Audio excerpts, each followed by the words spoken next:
Welcome to the EOB podcast, where we talk about the weekend box office and the new openings this week. I am your host, Ben No. If you're wondering where Sin is, as I said in the last podcast, and if you listened to our podcast from maybe 2 weeks ago, we said that, or 3 weeks ago, I lost track of time, the one before the spring break, that could possibly be our final podcast together, since Sin has other opportunities available to him. So if we get together at some point, it'll probably be rare, since I'm doing this podcast on a Monday morning right now. It's April 16th, about 11:18 in the morning, and Sin is probably off to work. So that's why it's hard for us to get together even during weekend times, because since both of us have families, to produce this podcast. And right now, I am available. So that's why I am able to do this podcast by myself. So let's get started with the podcast. Last weekend, we have, I believe, I think 4 wide releases. Last weekend, we have... is it 3? Anyway, let's get to it. We have the new Dwayne Johnson action adventure movie called Rampage that is based on a video game, yeah, with the barest shred of storyline, right? It's just about you play this giant ape in the video game, and you just go on, a rampage, destruction, to, I guess, bring down buildings in the video game. And then there is the horror movie by Blumhouse Production, right? Jason Blum, he knows his horror movies, called Truth or Dare. And then there is, actually there's 3, and then there is Sergeant Stubby, an American Hero, and the Borg McEnroe versus McEnroe is a indie movie that's starring Shia LaBeouf, among others, about your 2 tennis greats from the 80s battling it out. We'll get to that. It's opening limited, it turns out. So let's get going, all right? And it turns out that Sergeant Stubby, let's get this out of the way. Sergeant Stubby. Well, anyway, let's get started. Coming in number 1 is a movie that I thought would come in number 1 is the Dwayne Johnson movie, Rampage. It pulled in 34.5 million over the weekend. That's what it opened to. And I thought this movie might open to somewhere in the 45 million-ish range, because Dwayne Johnson, his action movies usually does pretty well, and it has it plays to his strength, right? Special effects, family friendly. Because he is an ex-wrestler, WWE wrestler, he and his persona is kind of that as well, and then he transferred that to his movie career, playing all these lovable lug nuts, right? And with these hulking biceps, and a comedy to boot. And this movie plays to his strength, but the 34.5 million is a bit lower than my projection of the movie, but it is kind of within his other range as well. I mean, his other movies, like let's see, Jumanji, Welcome to the Jungle. That movie that did gigantic business. It had that movie did like 403 million so far. Domestically, and worldwide is at 953 million, and it's closing in at 1 billion. And this is a movie that opened okay, right? Opened okay. I mean, it's pretty good for a thing. No, I mean, because Jumanji is a movie that everyone has low expectation of, but it does surprisingly leggy business, right? It's stayed in theater, it keep on going with low drop-offs, and it didn't open well, but it managed to wrestle that number 1 spot from even Star Wars, The Force Awakens. So that's how great it is. And I don't know, and we'll get to that. And right now, what's Jumanji in? Yeah, even though Jumanji dropped out from the top 10, it's still, I think, hanging in theaters, right?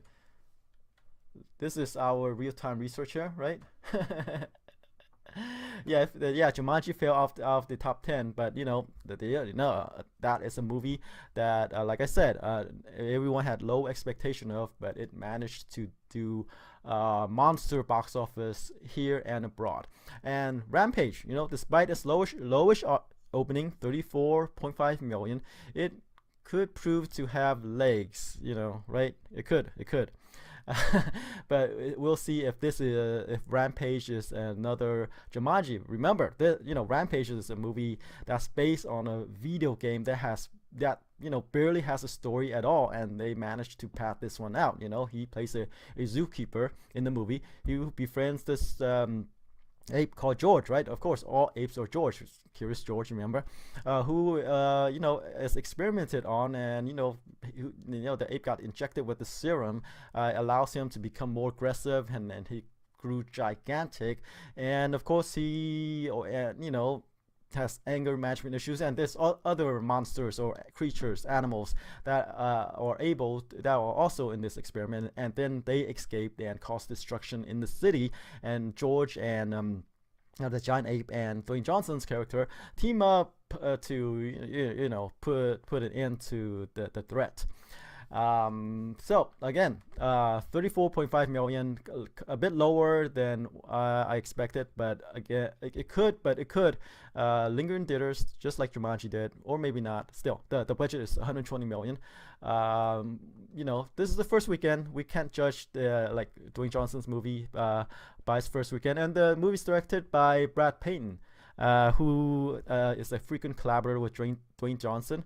Brad Payton directed the Journey movies, the St. Andreas movies, so those two work well together.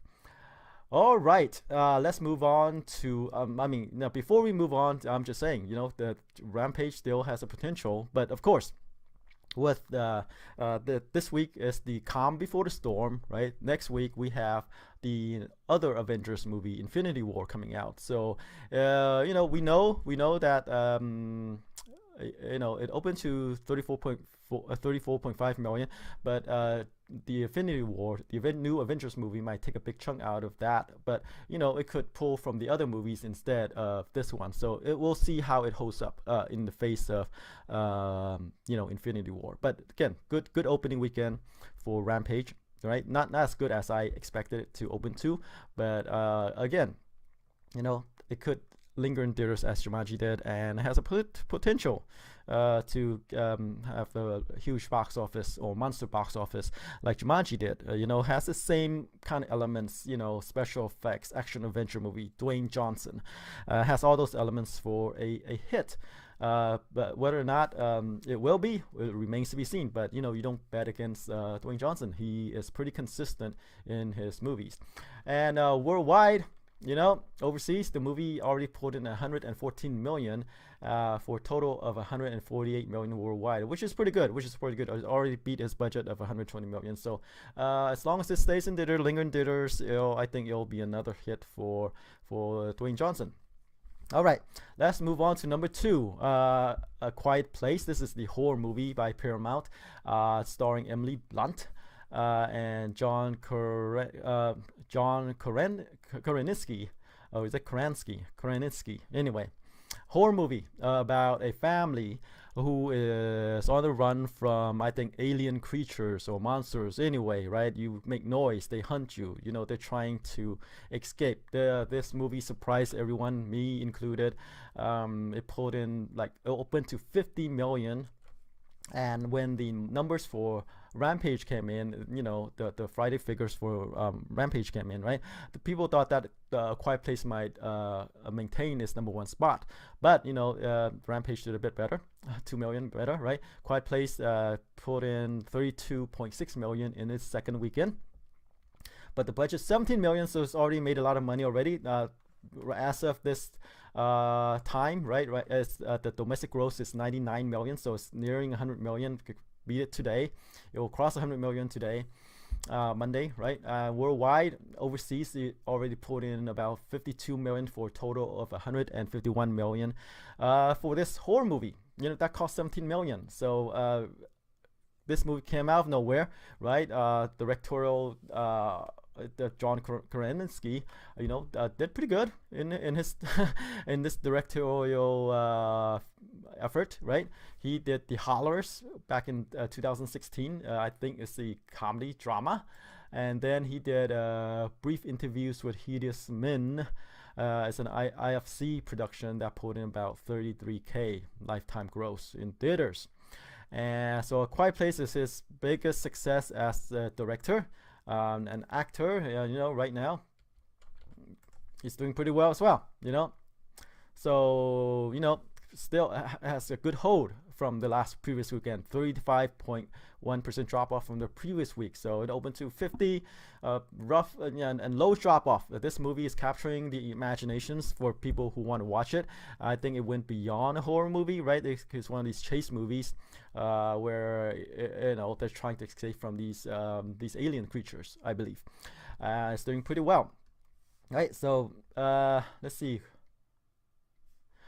This and A Quiet Place is very well reviewed. 95% on Rotten Tomatoes is rare for a horror movie or sci-fi movie.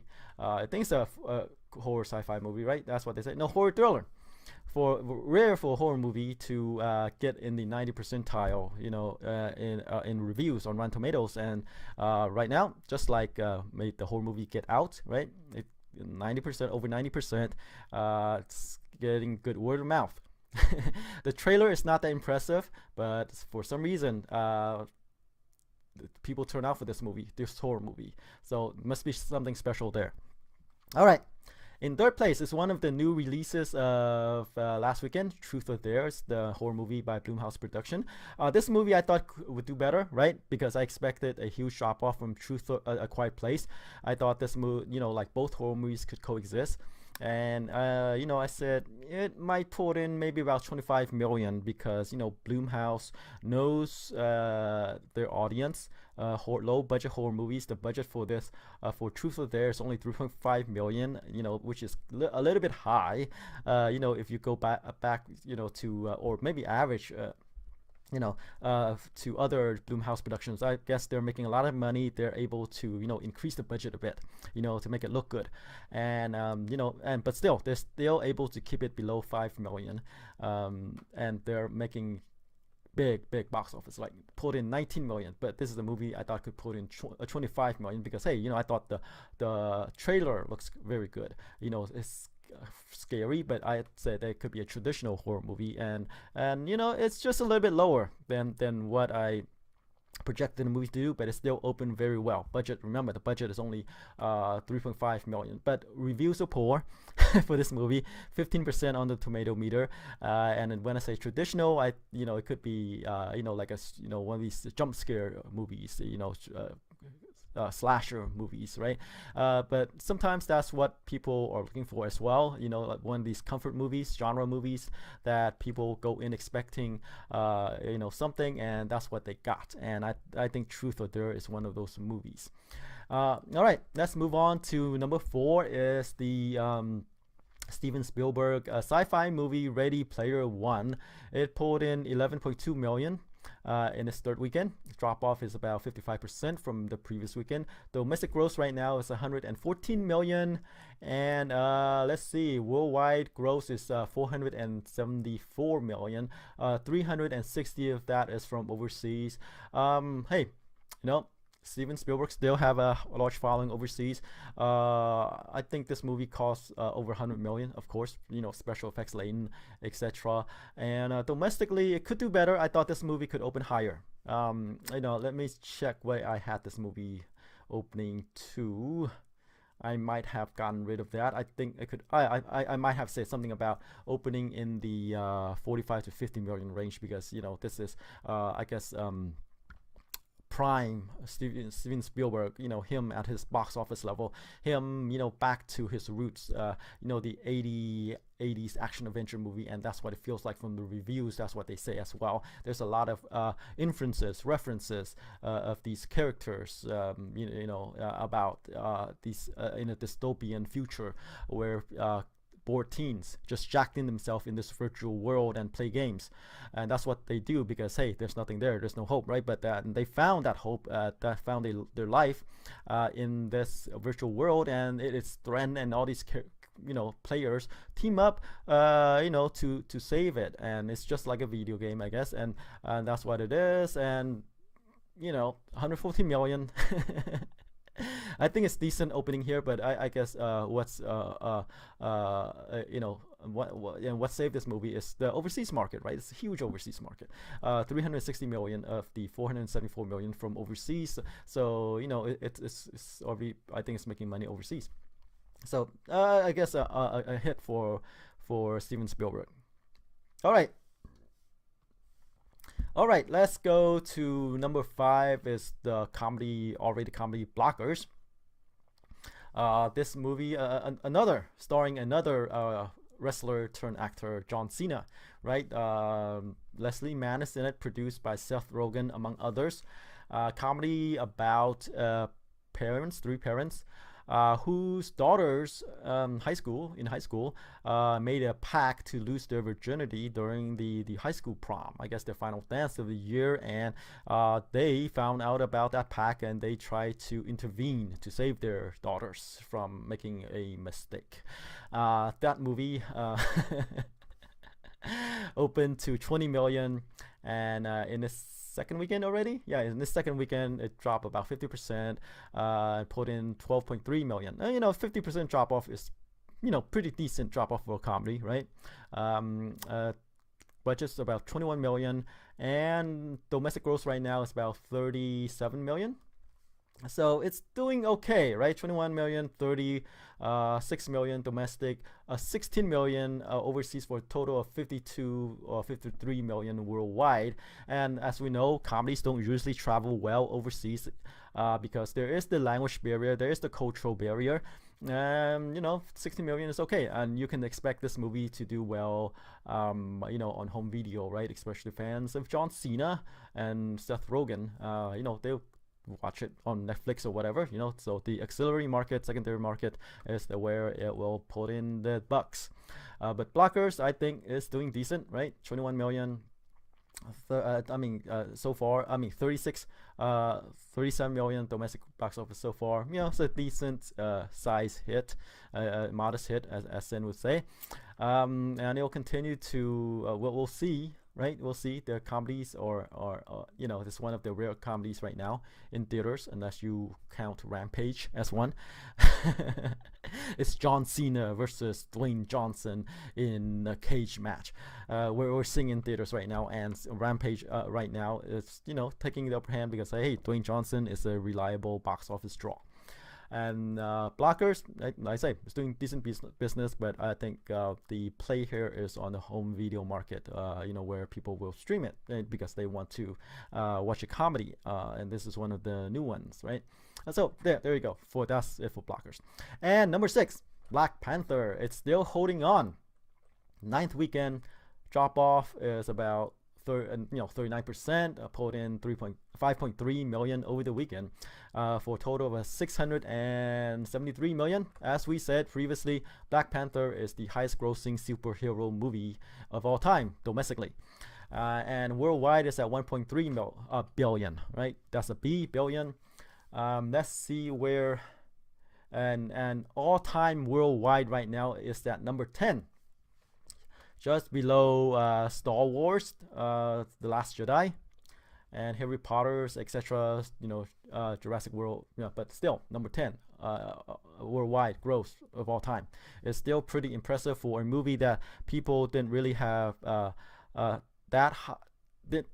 people know that it's going to do well, but we didn't know how well it's going to do, right? We didn't expect this huge box office from Black Panther because it's one of these characters people usually are not aware of, but hey, this is the movies, right? Expectations are out the window because this went beyond the cult following of the comic book characters. This went mainstream, and once you reach box office 673 million, it's no longer cult. It's very mainstream. People might be watching it multiple times, right? So that's Black Panther. Still hanging in theaters after 9 weeks. It's still number 6. The previous week it was at number 4. So that's how amazing this movie is, right? Like I said, this Black Panther has become such a cultural movie, move beyond a movie. It's kind of like a talking piece. Everyone has to see it. So that's why it's still in theaters and 673 million, becoming the highest grossing movie of all time. All right, number 7 is the expansion of Isles of Dogs. It's the Wes Anderson stop motion movie. It added a couple more theaters, over 1,300 of that in that. So it with the expansion, it pulled in about 5 million in its fourth weekend, and domestic gross right now is 18 million. You know, Wes Anderson, I believe this is his first stop motion picture, and it's doing well considering it is stop motion. We knew that there's a limit to the grosses of stop motion pictures. Those usually, like stop motion movies, those usually, like in the Wallace and Gromit movies, right, one of the more well-known ones, those usually gross tops maybe 60 million, 65 million. And right now this movie Isles of Dogs right now is at 18 million, about 18 million domestic gross. There's a lot of actors in here, friends of Wes Anderson's, who love to work with him since they believe that he is one of these auteurs. Their talents love to work with directors like Wes Anderson's, because hey, usually his stuff are pretty good. Right, so let's see the reviews, what the critics are saying. Let me move out of the way here. Yeah, out of Dogs, 91% of Rotten Tomatoes, despite criticism of cultural appropriation, I guess, of Wes Anderson, of the Japanese culture. Again, well reviewed. You can say this the movie is the audience here is for the West here, right? Of course, this is through the lens of Wes Anderson, after all, who is a Western director, and I mean here, culturally he might not be that aware of other cultures, right? Since he's not steeped in that. But hey, this is a story about a boy looking for his dog, on an island where the Emperor of Japan banished all dogs because he's a cat person, and and this movie is doing well, getting good reviews. But unfortunately, like I said, this is a stop motion picture movie, and those usually have a limit. And even though it's Wes Anderson, right, it's still, and people would turn out for his movies, about dogs. There are dogs people and there are cats people or animal lovers who would watch this movie. So it's doing actually doing pretty well, right? But I don't know what the budget for the movie is, right? But usually those stop motion picture movies could cost, in the 45 million range. 30 some million range, depending on how involved these things are, right? And there's the talent involved, the actors providing the voices. So we don't know. We have to see. But I guess since they know this is a Wes Anderson movie and this of limited appeal, I don't think they expect huge box office for this movie. So I don't know. We'll have to see. We'll have to find out the box office tally for this one. All right, let's move along. To number 8, I Can Only Imagine. It is the biopic of the life of the lead singer of the Christian band Mercy Me. It opened really well, at least it surprised me, right? Let's see, I Can Only Imagine opened to about 17 million. I thought it could open to maybe, I think, the lowish 5 to 10 million or so. I forget. I don't have my notes in front of me. I deleted it. And right now, domestic gross right now is, Mercy Me. Okay, yeah. I Can Only Imagine. Right, pulling 3.8 million over the weekend. In its fifth weekend already, yes, about domestic gross is about 74 million. Again, a rare movie, a Christian movie, faith-based movie, biopic. It's one of these ones that you could say is a hit, right? We remember leading up to Easter, leading up to Easter, right? There's a couple of Christian faith-based films, and the one that broke out was I Can Only Imagine. That's the one the crowd support, and there we go, because it is about the life of the fans, about the life of the lead singer of a popular Christian band, Mercy Me. So there you go. That's what the movie that the faith-based crowd supports. All right, number 9 is Tyler Perry's Acrimony. Pulled in 3.7 million over the weekend. Drop off about 56% from the previous weekend. Right, domestic gross right now is about 37 million. Let me see where I had this. I thought the movie could open to 8 to 10 million. But Tyler Perry's, is a brand. Leading actress is Taraji P Henson. The movie opened to 17 million, which is a bit better than what I expected the movie to do, right? But it did decent, I guess. It's a typical, not one of Tyler Perry's hits, but it's kind of like a modest success for Tyler Perry. I didn't say it doesn't have the box office for the movie here, but I expect this movie to be maybe in the 15 million range or something like that or so. Since I'm doing this video, I don't want to spend too much time checking it out, but 37 million, I think it's pretty good for this movie, especially the lead, the one lead actress is Taraji P Henson, and she is not a consistent draw right now. She is she's very popular on TV, but movie-wise, she is still finding her way. And her previous movie, Proud Mary, right? Her as an assassin, I guess, plays against, I guess, her character, what she's known for, not to her strength. And this movie, Acrimony, I guess, plays to her strength, and that's why it's doing better. And of course, teaming up with Tyler Perry helps as well. All right, let's round out the top 10 with the biopic, Chappaquiddick, a movie about Ted Kennedy, senator, before he became a long-term senator, right? About that time back in Massachusetts or whatever. The death of one of his assistants, I guess, or chief of staff or whatever, right? And and how that event got buried or smoothed out so he can have a career, and it's about that period in his life. All right, let's see, they put in about 3 million over the weekend. Drop off is about 48% from the previous weekend. The movie did about 5.7 million. I think it's about where we had it, or where I had the movie, right? Let's see if I said, I said 2 million, so it did better, opened better than I didn't expect this movie to do so well, because hey, Ted Kennedy, senator, I didn't expect this movie to be that popular, but it opened well. And I guess there are more Ted Kennedy fans or political junkie fans that like to watch this movie than I expected to do. Than I expected. And let's see, 11 million in after 2 weeks. Yeah, I think they're decent, I think, for any movie like that. And of course, honorable mention is one of the new releases last weekend. It opened in over 1,600 theaters locations as the animation Sergeant Stubby and American Hero.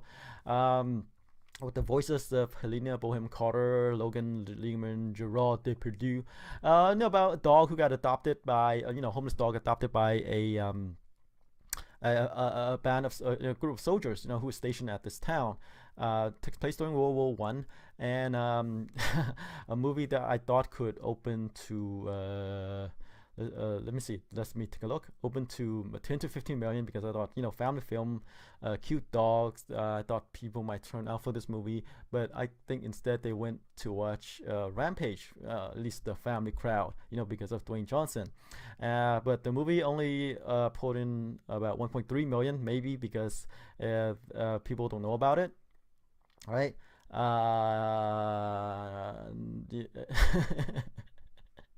And it's an independent production at that.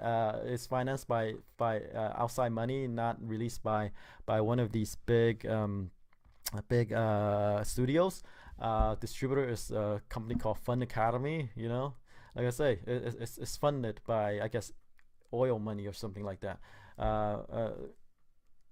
for some reason. Anyway, it didn't do well at all. I expected this movie at least to open in the 10 million range, right? But 1.3 million is very low, disappointing, because hey, it is an animation. Maybe people just don't, the advertisement is not there. Kids don't know about it. Usually kids want to watch movies, parents take them. I guess this is one of these movies where they don't know about it. Kids don't know about. Maybe it's not advertised heavily or well. All right, so that rounds out the top 10, including the notable releases, I guess. Let's move on to the new releases. Remember, this is the week. This is the calm before the storm. Because next week we have Avengers: Infinity War.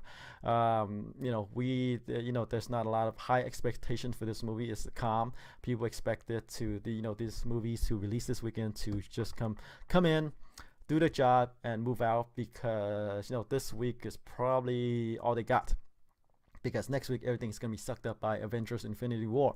And this is counter programming, right? The week of counter programming. So we have the Amy Schumer comedy I Feel Pretty, and then we have the other comedy, Super Troopers 2, which is the sequel to Super Troopers, which was released back in 2002. Yeah, you figure it out. And then there is the Traffik. It is the horror movie, kind of like yeah, get out. All right, so how about we how about we start off with Traffik. This movie stars Paula Patton and Omar Epps, and then also Missy Piles. Pan and Omar Epps, a couple who's trying to have a good time, get together.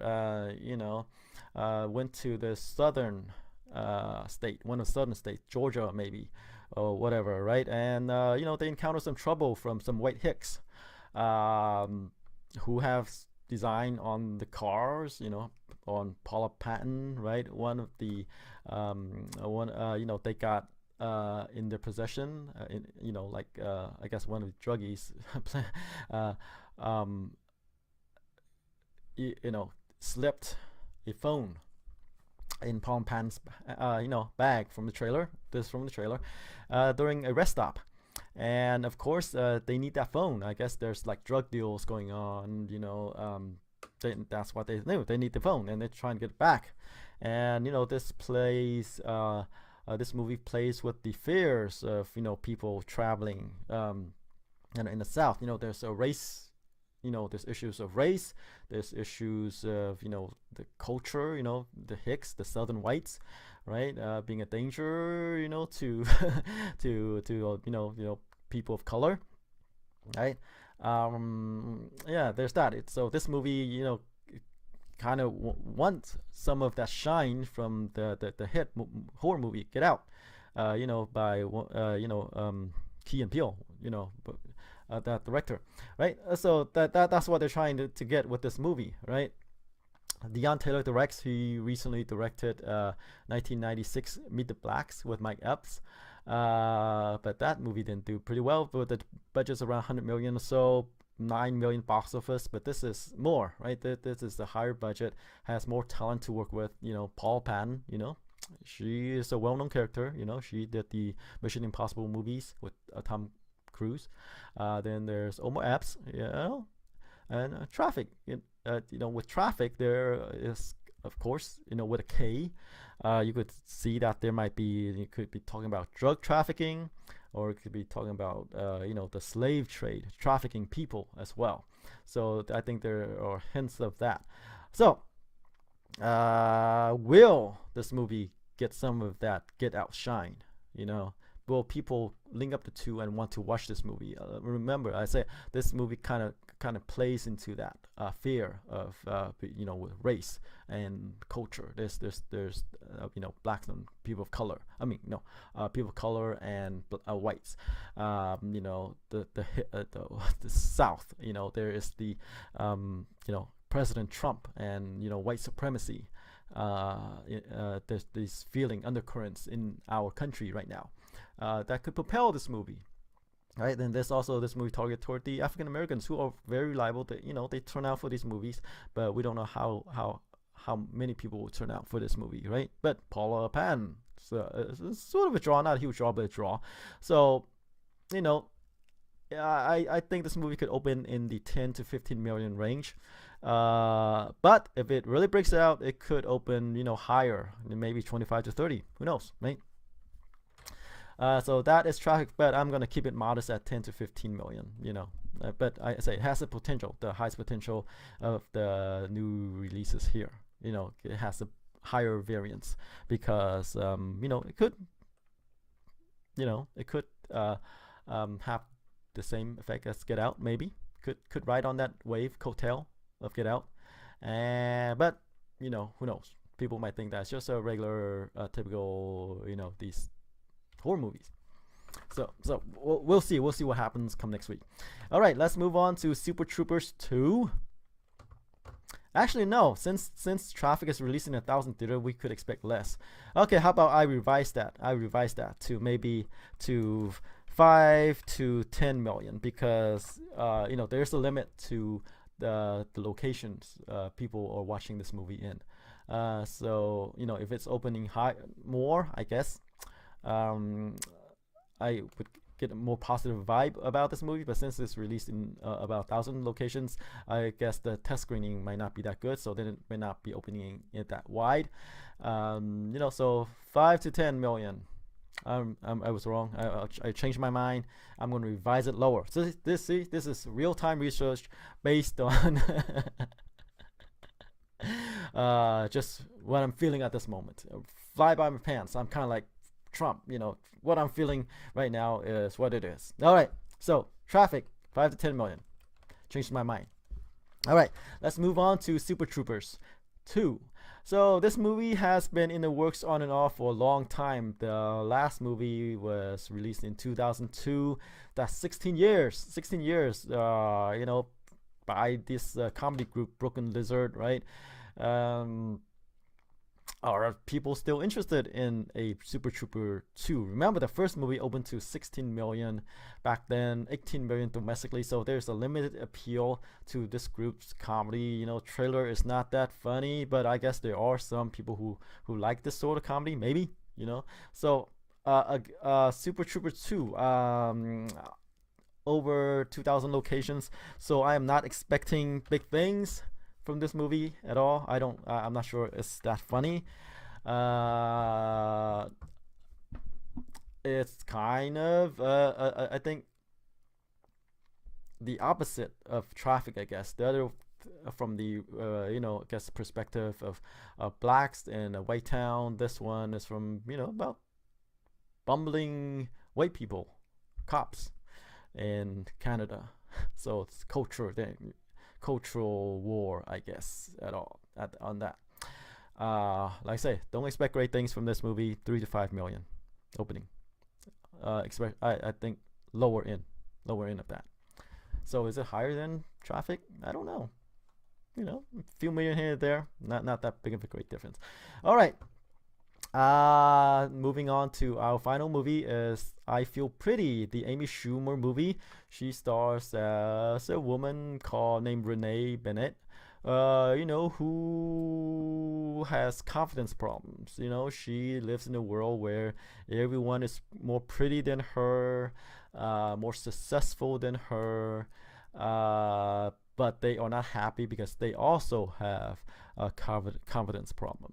You can see in the trailer, right? She's consoling one of the person who say, I have no confidence, and she say, I really want to punch you right now because that person has everything that she wants, looks, etc. Especially looks. But during one of an exercise session, right? She fell off an exercise bike and hit her head, and I guess something happened. She suddenly feel that she is beautiful, right? First, she saw herself as beautiful, and she has this supreme confidence. So this movie is a message movie about just confidence. About confidence is beauty. All those other beautiful people, right? They don't have confidence. They don't feel themselves as beautiful. But for Amy Schumer, she took this avatar, of other people. Like, if you feel confident in yourself, good things are gonna happen. And Amy Schumer has her fans, right? And there are non-fans of her, right? Let's see, her previous movie, the comedy with Goldie Hawn, Snatched, opened to 19 million. Did 45 million domestic, 60 million worldwide. As we said, comedies don't usually travel that well. And then the one before that is Trainwrecked, which opened to 30 million, did a bit better. and 110 million domestic and 140 million worldwide. So this is a comedy that is kind of positive. I think it has more to do with Trainwreck than Snatched, because this one kind of plays to her strength. So I expect this movie to open higher than Snatched, but probably below Trainwreck. This is not right. Trainwreck, yeah.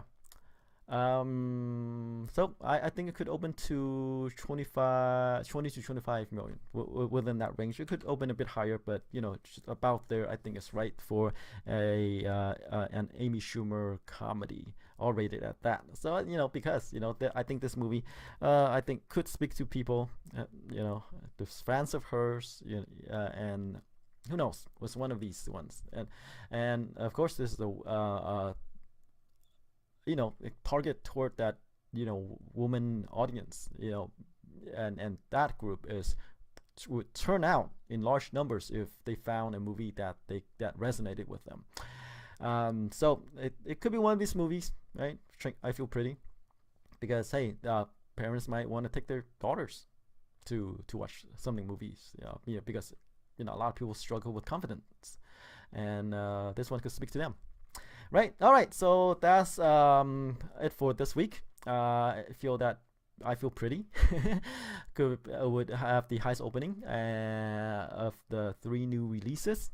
Since Traffik, I said it could have potential, but with the lowest theatrical opening, maybe not. So I revised that number down lower to 5 to 10 million. Super Troopers, I thought would be the lowest of that, because hey, 10, 16 years after the previous movies, I think fans might have moved on. And of course, Calm Before the Storm, Avengers Infinity War next week. So so there you go. All right, that's it for this week. Tune in next week and see how I did.